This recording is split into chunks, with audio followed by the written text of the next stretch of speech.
Hi everyone, welcome back to the channel. I'm so glad you're here. If you haven't already, please don't forget to like and subscribe. We're going to be doing some spooky crafts today, so I hope you can stick around. Here we go.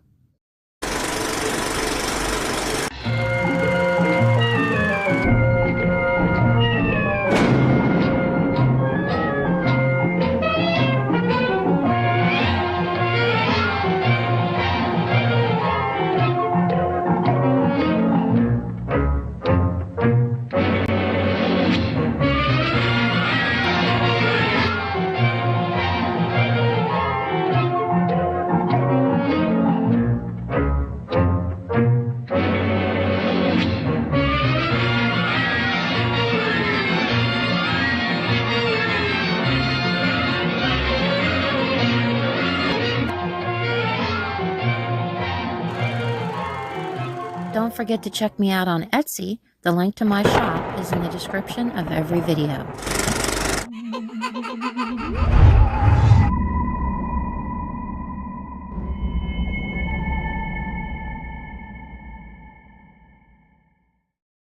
Well, hello. I hope you had a fabulous few weeks. I'm back with another craft. Yeah, not so unusual as some of my other crafts, but still, it's a craft. There's 3 of them, actually. I was just going to do these all by my lonesome because it's so much easier that way, because I'm always constantly fudging and fiddling with stuff. But I broke down and did it anyways. I recorded it. So I don't know how to make these party hats, cone hats, but this is, to the best of my ability, this is the way I do it. I don't know if it's the right way or the wrong way, but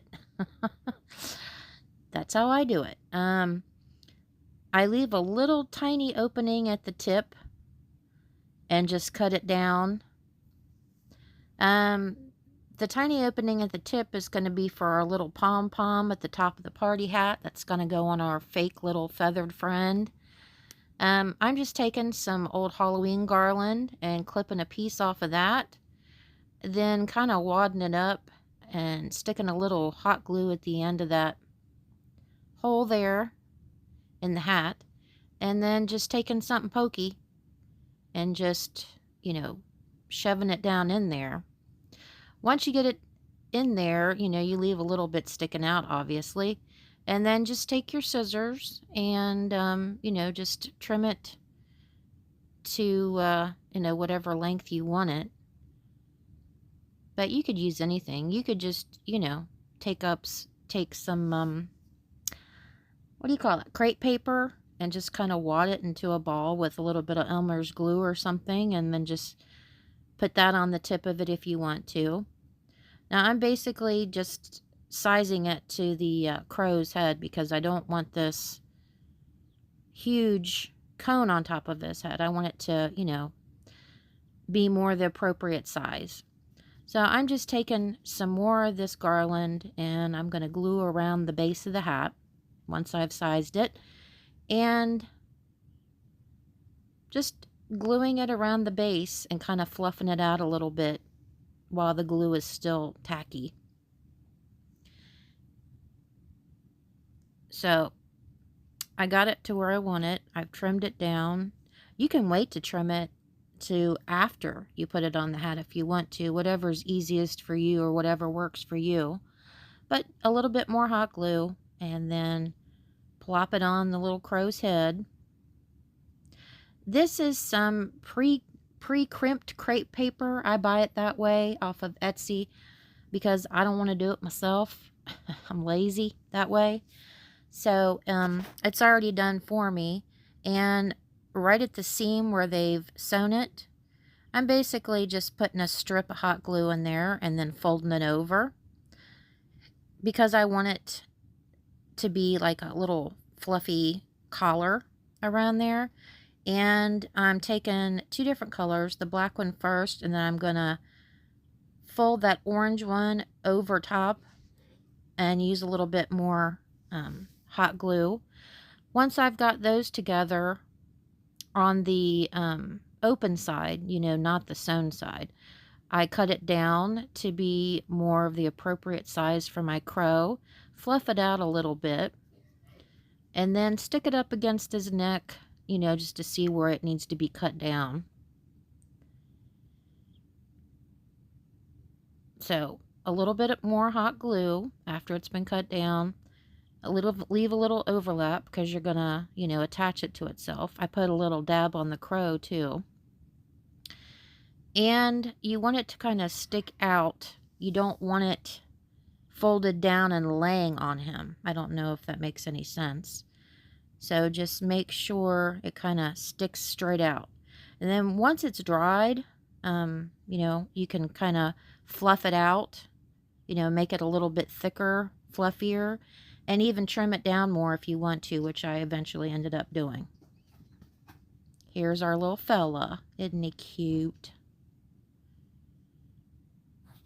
I did add a little bit more of that Halloween garland around the base of the hat because it just looked too sparse to me. So use your own judgment, you know, whatever is pleasing to the eye to you if you know, want to, or you could even add a little embellishment more to the hat, like a little pom-pom balls or something, or a little fake tiny spider, or, you know, anything like that. It's up to you.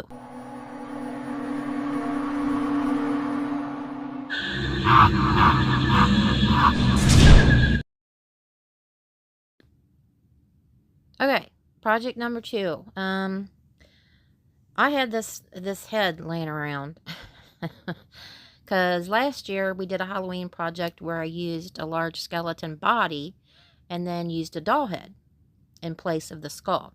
So I am using this head now. I took a little piece of like a floral stem and clipped it off, and some hot glue, and stuck that through the bottom to make that a little bit longer on the bottom. And the eyes and stuff were like kind of flaky and jacked up, so I painted those to make them look better. I've got this candlestick holder that's been sitting around my house forever, and I've never done anything with it. I'm filling that up with some hot glue and praying it doesn't crack. It didn't. So that extension that we did with the floral end, you know, of like a flower, a fake flower, was just so that it sat all the way down in that and was held in the hot glue. Give it a little bit more sturdiness, basically. This hat was probably just like a discount item that I purchased at the end of the year last year.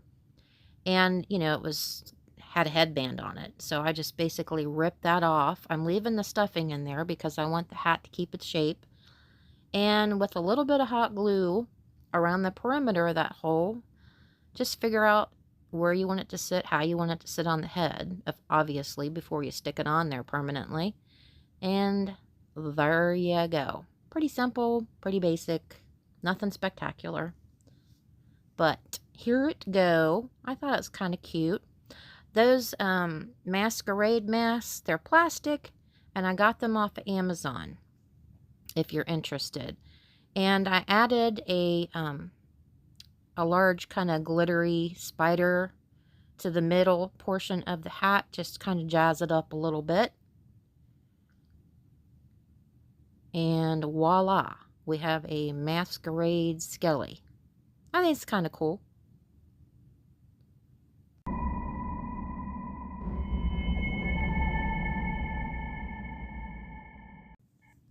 These are all the supplies that I'm using. I love Tim Holtz Halloween stuff.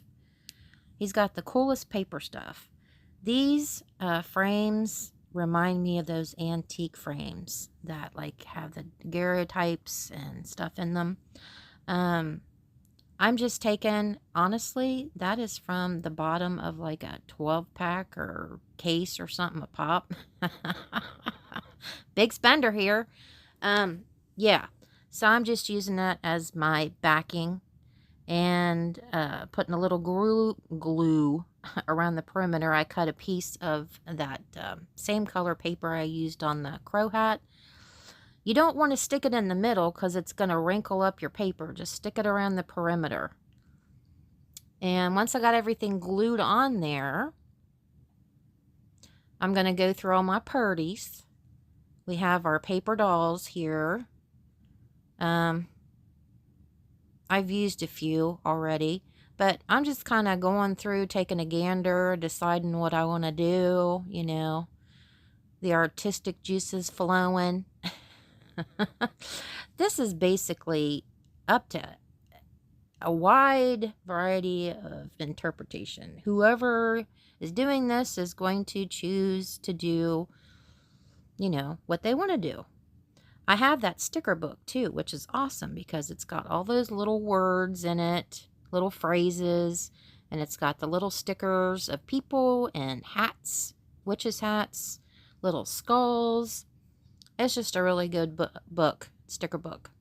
So I picked me one of those witches' hats, and I decided on this little girl with her hand out because I'm going to have her holding a skull. So once you get the hat positioned on there, just see where she needs to be whacked and take a pair of scissors and cut her legs off and kind of fit her in there. Take a little bit of all-purpose Elmer's glue and, you know, stick it on there. Then you can start playing with all the other little embellishments. You can get your skull in there. They had some clock dials too, which I thought were cool, and I used one of those. And they have little itty bitty masquerade masks in it too. So I used one of those, but those are a pain in the butt to mess with. I didn't like the brightness of these frames. So I just took a little bit of black paint, went over it, and kind of wiped it off a little bit to give it, you know, kind of an older appeal to it. Not so bright and shiny. But here's the sticker book. And we're doing another project right here, actually. I had some blank labels, sticker labels, because I use them all the time for shipping from my Etsy shop. So I just used that as a base in this old piece I have here, this old metal piece. I don't know what the heck they are. If anybody knows what they are, tell me. But I got them off of Etsy. I just thought they were kind of cool. They're metal. I don't know what kind of metal they are, if they're a brass or something, but I could tie a ribbon at the top of them if I wanted to. But I used the label, the sticker label, as a base, and then I cut out, you know, one of those stickers from the sticker book, put it in there, and then added a few of the little words that is in there. And in the corner, the top left corner, I put a little bit of hot glue in there, left it cure, because I wanted a little place where I could take some super glue and stick my little itty bitty spiders in the corners to kind of dress them up. But this is what I did. You know, like I said, you do you. But I just had fun with it. Gave this little kid a skull head. And then there she is holding her skull and that little watch or clock in the corner. I thought it turned out kind of cute. But I love papery crafts like this. I just never have time to sit down and do a lot of it, even though I enjoy it. Here's the other one that I did. Those little itty bitty masquerade masks, you'll be cussing on those. But yeah. Now, these other little things, like I said, I have no idea what the heck they are. I found them on Etsy. But I thought they would be cool for something, and this is what I ended up doing with them. But like I said, they've got that little area there where you can put that ribbon, or like a ribbon or something through it. So that's maybe what I'll end up doing with it. You could drape it over the corner of a picture frame or put it around a doll, like a necklace, or... gosh, I guess you could do anything with them. I don't know. Don't know. But I just had fun with it. This project I kind of threw on the end. We've all found the homeless antique portraits with no frames that are just in rough shape or crumbling around the edges. And that's what the condition of these were, pretty bad. So I just backed them with cardboard, cut the figure out, you know, glued it on there to give it some sturdiness, and took that Mod Podge and went over them to kind of seal them and protect them from degrading any further. Then I basically just took those masquerade masks that we used on the skeleton head and took a little bit of water in a pot, got it to boil, and then just kind of sat that masquerade mask in that really hot water for about 10 seconds, which makes the plastic pliable. So I kind of pushed it down and flattened it and then let it, you know, kind of harden back in that position. Once that was done, then it was flat enough to take some hot glue to the back of the mask and then just position it on these cutouts and, you know, kind of dress them up a little bit for Halloween. Something kind of cool to sit around, you know, adding to your vignettes or Halloween decor. Gives a little bit of taste of the old spooky. That Victorian kind of spooky that I love. Well, I hope you enjoyed everything. Until next time, guys. See you later. Bye.